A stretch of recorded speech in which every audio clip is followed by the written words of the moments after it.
एक हथनी जिसका नाम वहां प्यार से लोग महादेवी कहते हैं, माधुरी कहते हैं, गजलक्ष्मी कहते हैं। मैंने उसको निकटता से देखा है। बहुत शांत, बहुत व्यवहारिक, बहुत विनम्र, बहुत धार्मिक। हम जैसा पद्म पुराण ग्रंथ के अंदर हम पढ़ते थे, पद्म पुराण ग्रंथ में हम पढ़ते हैं, उसमें आता है कि रामचंद्र जी के भाई भरत, 4 भाई थे ना, राम, लक्ष्मण, भरत, शत्रुघ्न। तो रामचंद्र जी के छोटे भाई भरत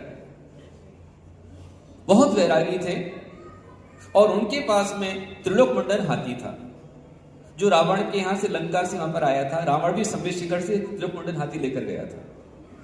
त्रिलोक मंडल हाथी बिगड़ गया और वो उत्पात करने लग गया।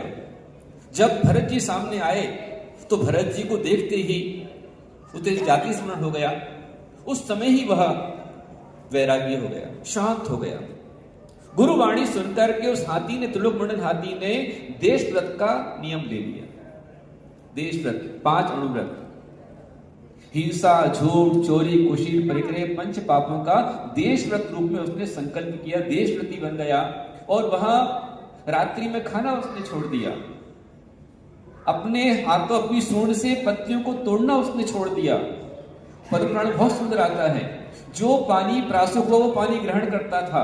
अष्टमी 14 के दिन में उपवास करता था। वो हत्ती नियम से रहता था, रात्रि भोजन नहीं करता था। इस कारण से वहां पर अयोध्या के सारे प्रजाजन, जब हत्ती वहां से निकलता था त्रिलोक मंडल, तो अपने आप सारी प्रजा उनके लिए खुशी से कोई गन्ना उसको देती थी, कोई बड़े बड़े लड्डू लाकर देती थी। ऐसा बहुत सुंदर वर्णन आता है।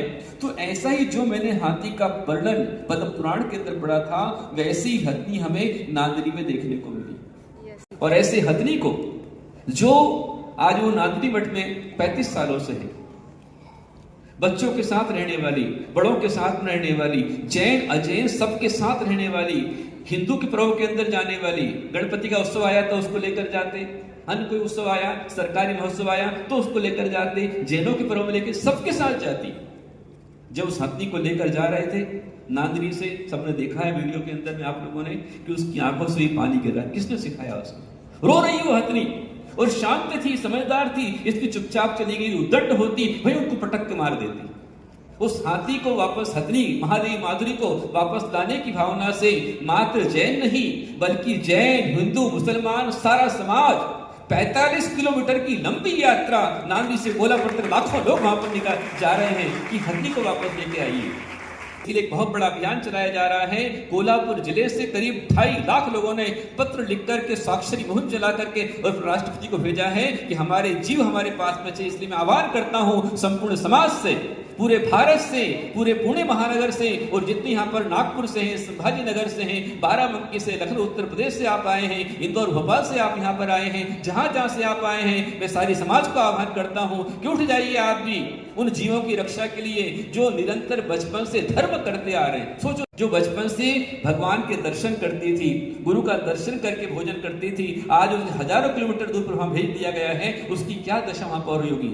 जो हमेशा मनुष्यों के बीच में रही है, इंसान का प्यार जिसने पाया है, वो पशुओं की चित्कार कैसे सहन कर पाएगी? पशुओं के सुहाग किस प्रकार सहन कर पाएगी? उसको लाना चाहिए। और जितने पशु हैं, गाय हैं, हाथी है, उनका संरक्षण इस प्रकार से होना चाहिए। और इस अनुचित ढंग से जो माननीय न्यायाधीश, court, high court, supreme court जो निर्णय लिया है, वो निर्णय वापस लेवे और हाथी को सकुशल वापस उसके स्थान पर पहुंचाया जाए। ये पूरे मंच से मैं आह्वान करता हूं और सारी समाज से आह्वान करता हूं कि इसके लिए जो आपसे बन पड़े, तन से, मन से, धन से, अपने जो मीडिया के माध्यम से हस्ताक्षर अभियान चल रहा है, लेटर देकर के जैसे ही बन सकता है, पुणे के अंदर भी सारी समाज की एक क्रांति होना चाहिए। यदि नांदरी से लेकर कोल्हापुर तक एक बहुत बड़ी यात्रा निकल सकती है, तो पुणे सकल जैन समाज ने, पुणे महानगर की भी जीव बचाओ के लिए बहुत बड़ी रैली यहाँ पर होना चाहिए। उसकी रक्षा के लिए मैं सारी समाज को आह्वान करती हूँ कि पुणे का संदेश पूरे देश के अंदर जाता है, ताकि जीवों की रक्षा की जाए, जीवों का संरक्षण किया जाए, उनको धर्म के रास्ते पर जो चलाया जा रहा है उनको चलने दिया जाए। यदि बचाना है पेटा को, यदि बचाना है अनंत अंबानी को, तो जो कत्ल खाने में पशु कट रहे पहले उनको बचाया जाए। बलि के नाम पर, धर्म के नाम पर, मजहब के नाम पर लाखों ऊंट काट दिए जाते हैं, गाय काट दी जाती है, बैल काट दिए जाते हैं, उनकी रक्षा होनी चाहिए।